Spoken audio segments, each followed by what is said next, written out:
اللہ تعالیٰ نے ارشاد فرمایا وَوَجَدَكَ ضَالًّا فَهَدَى۔ اب ترجمہ کیا ہوتا ہے؟ اے نبی آپ کو ہم نے گمراہ پایا تو ہم نے آپ کو راہ دی۔ کسی نے ترجمہ کیا کہ اے نبی ہم نے آپ کو ایمان اور شریعت سے بے خبر پایا۔ اس طرح کے ترجمہ کے کسی نے کہا کہ ہم نے آپ کو لاسٹ پایا اور ہم نے آپ کو راہ دی، گائیڈ کیا۔ اس طرح کے تراجم کیے ہیں، لیکن حضور میری سمجھ میں یہ نہیں آتا۔ میں نے کئی تفسیر اس آیت کریمہ پر دیکھی، کہیں پر بھی میں نے یہ نہیں دیکھا کہ کسی مفسر نے گمراہ کا لفظ لکھا ہو، لیکن ان کے ترجمے میں لکھا ہے کہ ہم نے آپ کو گمراہ پایا۔ تو بغیر تفسیر پڑھے ترجمہ کرتے ہیں اور لوگوں کو گمراہ کرنے کی کوشش کرتے ہیں۔ اب یہاں کیا ہے، اس کی تفسیر آپ اٹھا کر دیکھ لیجئے وَوَجَدَكَ ضَالًّا فَهَدَى میں۔ ایک تفسیر میں تو یہ ہے، بلکہ اکثر تفسیر میں نے دیکھا کہ نبی پاک صلی اللہ علیہ وسلم بچپن میں جب ان کے چچا کے ساتھ ملک شام گئے تھے، اس وقت تھوڑی دیر کے لیے گم ہو گئے تھے، تو اس کا اللہ تبارک و تعالی نے یہاں تذکرہ فرمایا۔ تو تھوڑی دیر کے لیے گم ہو جانا، نظروں سے ہٹ جانا اور ہے، اور گمراہیت کی طرف جانا اور ہے۔ اچھا، پھر کیا ہمارے نبی صلی اللہ علیہ وسلم نے یہ نہیں فرمایا کنت نبیّا وآدم بین الروح والجسد؟ میں اس وقت بھی نبی تھا جب حضرت آدم علیہ السلام روح اور جسم کے درمیان تھے۔ اس طرح کی دو روایت ہے، ایک ہے کنت نبیّا وآدم بین الماء والطین، حضرت آدم علیہ السلام مٹی اور پانی کے درمیان میں تھے تب میں نبی تھا، او کما قال۔ لیکن اس حدیث کو، ماء اور تین کی حدیث کو کچھ لوگ نہیں مانتے، ضعیف مانتے ہیں، لیکن ابن تیمیہ نے بین الروح والجسد کو صحیح کیا ہے، صحیح کہا ہے کہ یہ حدیث صحیح ہے۔ تو ہم دونوں پیش کرتے ہیں، اور روح اور جسد والی ورڈنگ میں فرق ہے نا، اس ورڈنگ کو تو مانتے ہو، مانا تو ایک ہی ہوا نا، پانی اور مٹی کے درمیان ہونا، روح اور جسد کے درمیان ہونا۔ And of the day before the creation of آدم علیہ السلام آ نبی واز اے پروفٹ، یہی تو ہوا نا۔ تو جب ہمارے نبی پہلے سے نبی تھے تو گمراہ ہونے کا سوال کیسے جب وہ نبی تھے؟ اس لیے کہ نبی ہوتا ہی دوسروں کو گائیڈ کرنے والا، تو گمراہ ہونے کا سوال ہی نہیں ہے۔ اسی طرح میں نے غالباً قرطبی میں دیکھی تو امام قرطبی فرماتے ہیں کہ یہاں مراد دال سے محبت بھی ہے، کہ ہم نے آپ کو اللہ کے محبت میں خود رفتہ پایا، اور وہ دلیل کیا دیتے ہیں؟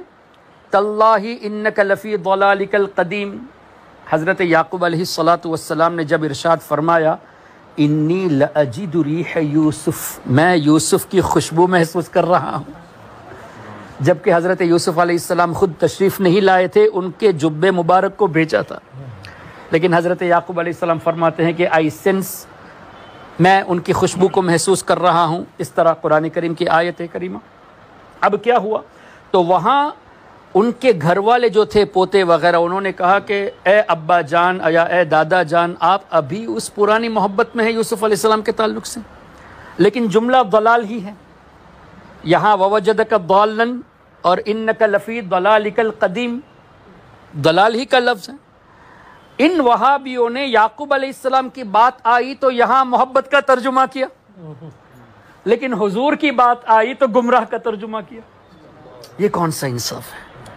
تو تفسیر میں یہ آیا، چونکہ یہاں یہ مراد لیا گیا ہے، وہاں بھی یہ مراد ہے۔ اچھا، اب اعلیٰ حضرت امام احمد رضا کا ترجمہ دیکھیں تفسیر کی روشنی میں، اٹس ویری کلیئر، اللہ نے آپ کو اپنی محبت میں خود رفتہ پایا۔ تو تفسیر کا نچوڑ ہے سید اعلیٰ حضرت امام احمد رضا رحمۃ اللہ علیہ کا ترجمہ۔ تو اس طرح اور بھی آیتیں موجود ہیں۔ فار ایگزامپل، اعلیٰ حضرت نے والنجم اذا ہوا کا ترجمہ فرمایا قسم اس تارے محمد صلی اللہ علیہ وسلم کی، یعنی محمد صلی اللہ علیہ وسلم کی قسم، لیکن جنرلی ترجمے میں آتا ہے نجم سے مراد تارہ، سٹار۔ اعلیٰ حضرت نے نبی پاک صلی اللہ علیہ وسلم کی قسم کا تذکرہ فرمایا ترجمے میں۔ اچھا، ہمارے ذہن میں ایک بات تو فکس ہے الحمدللہ، ہمارے اکابر نے فرمایا ہے کہ اعلیٰ حضرت کا ترجمہ تفسیر کی روشنی میں ہے۔ تو جب ہم نے دیکھا کہ یہاں یہ ترجمہ کیا ہے تو کچھ تو ہے، کہیں نہ کہیں اس کا تذکرہ ہوگا۔ تو میں نے کچھ تفسیروں کو دیکھا تو سیدنا امام جعفر صادق رضی اللہ تعالیٰ عنہ کے حوالے سے تفسیر ملی، انہوں نے فرمایا نجم سے مراد حضور علیہ الصلوۃ والسلام ہے۔ تو اعلیٰ حضرت امام احمد رضا رحمۃ اللہ علیہ نے سیدنا امام جعفر صادق رضی اللہ تعالیٰ عنہ کی تفسیر کو رکھ کر اس طرح کا ترجمہ فرمایا۔ اور آگے بڑھتے ہیں، اللہ نے ارشاد فرمایا انا فتحنا لک فتحا مبینا لیغفر لک اللہ ما تقدم من ذنبک وما تأخر۔ اب اس کی کئی تفسیر ہے، نبی پاک صلی اللہ علیہ وسلم کی عصمت مراد ہے، حضور کے صدقے میں امت کی بخشش مراد ہے، لیکن ترجمہ ان لوگوں نے کیا کیا، اے نبی اللہ تعالیٰ آپ کے اگلے اور پچھلے گناہ معاف فرمائے۔ اچھا، ہم ان سے ایک سوال کرنا چاہتے ہیں، پچھلے گناہ معاف ہو گئے اکارڈنگ ٹو یو، تو اس کا مطلب حضور علیہ السلام پہلے گناہ کیے ہیں، اور فیوچر کے گناہ اللہ معاف کر دیا، تو اس کا مطلب فیوچر میں حضور گناہ کرنے والے ہیں جس کو ایڈوانس میں اللہ نے معاف کر دیا۔ اگر حضور علیہ السلام فیوچر میں گناہ کرنے والے ہیں تو اللہ نے یہ کیوں فرمایا میرے نبی کی اتباع کرو، تب تو گناہ پر عمل کرنا ثواب ہونا چاہیے۔ اگر حضور گناہ کرتے فیوچر میں تو اس گناہ پر عمل کرنا ہمارے لیے ثواب ہونا چاہیے، کیوں؟ اس لیے کہ اللہ نے فرمایا لقد کان لکم فی رسول اللہ اسوۃ حسنہ، حضور کو اسوہ حسنہ کے طور پہ اللہ نے بنایا ہے ہمارے لیے، تو حضور کو فالو کرنا اس میں ثواب ہے۔ تو اگر معاذ اللہ حضور گناہ کرتے ہیں تو ہم نے وہ عمل کیا تو ہم گنہگار تھوڑی ہوئے، ہم تو ثواب کے مرتکب ہوئے، اس لیے کہ حضور کی اتباع ہم نے کی جو اللہ کا حکم ہے۔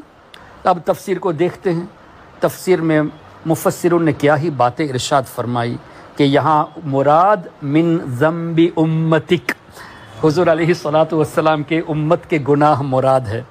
اب اعلیٰ حضرت نے کیا ترجمہ فرمایا، اے حبیب صلی اللہ علیہ وسلم، اللہ نے آپ کو روشن فتح عطا فرمائی تاکہ آپ کے صدقے میں آپ کے اگلوں کے اور پچھلوں کے گناہ اللہ معاف فرمائے۔ تو یہ کتنی کلیئرٹی ہمیں اعلیٰ حضرت کے ترجمے میں ملتی ہے، اور اس سے یہ بھی پتہ چلا کہ یہ لوگ ایسے ہی لینگویج کی بیس پر اور بغض کے بیس پر ترجمہ کر ڈالتے ہیں، اور جو لوگ ان کے ترجمے کو پڑھ کر یہ ذہن بنا لیتے ہیں کہ حضور سے تو شرک کرنا ممکن ہے، یہودی کی اتباع کرنا ممکن ہے، گمراہ تھے یہ بھی ممکن ہے، گنہگار تھے فیوچر میں گناہ کریں گے، اس سب کے امکان کو مان کر اپنے ایمان کو خراب کر دیتے ہیں لوگ۔ ظاہر ہے اویلیبل کیا ہے، انہی کے ترجمے زیادہ نیٹ میں اویلیبل ہیں۔ تو ہمیں چاہیے، آپ نوجوانوں کو چاہیے کہ کنز الایمان اعلیٰ حضرت امام احمد رضا کا ترجمہ جو تفسیر کی روشنی میں ہے، اس کو ہی پڑھے، اور اگر ہمارے دوسرے سنی علماء نے اس طرح کا ترجمہ تفسیر کی ہے تو پڑھے، لیکن اعلیٰ حضرت کے ترجمے کے بعد جو کلیئرٹی ہمیں تفسیر کے روشنی میں مل گئی، تو کوئی بھی علماء سنی عالم اگر کرے گا تو اسی کو بیس کر کے کریں گے۔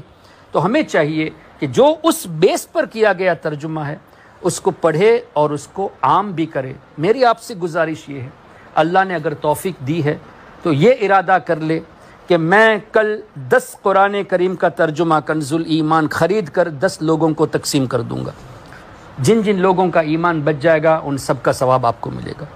کسی میں طاقت ہے 100 کرنے کی تو 100 کر لے، کوئی چاہتا ہے کہ چلو میں کم سے کم 1 ہی کروں گا، 1 ہی کر لے، لیکن پروموٹ کرنے کی کوشش ضرور کیجئے۔ اس سے انشاءاللہ جب تک وہ پڑھتے رہیں گے آپ کو بھی ثواب ملے گا، اور آپ ریسرچ کے لیے، میں نے جو باتیں کہی ہیں چونکہ ریکارڈنگ بھی ہو رہی ہے، ریسرچ کے لیے آپ ان ترجموں کو سامنے رکھ کر دیکھیے گا تاکہ آپ اپنی آنکھوں سے دیکھ کر مشاہدہ کر لیں کہ کس طرح ایمان کو لوٹنے کی ان لوگوں نے کوشش کی ہے اور کرتے ہیں۔ Why? Because still they are publishing the same translations. تو ہمیں چاہیے کہ ہم اس پر توجہ دیں اور کوشش کریں اس بات کو اور آگے پہنچائے تاکہ ہمارے نوجوان طبقہ یہ بچ جائے، اور خاص کر عورتوں میں اس کو پروموٹ کرنے کی ضرورت ہے۔ کیوں؟ اس لیے کہ عورتیں اگر سنبھل جائیں گی تو ہماری پوری فیملی سنبھل جائے گی۔ تو عورتوں کو بھی جو ہے نا ترجمہ کنز الایمان جو ابھی انگلش میں بھی اویلیبل ہے، اردو میں تو ہے ہی، اس کو پروموٹ کرنے کی کوشش کرے۔ اللہ تعالی ہم سب کے ایمان و عقیدے کی حفاظت فرمائے۔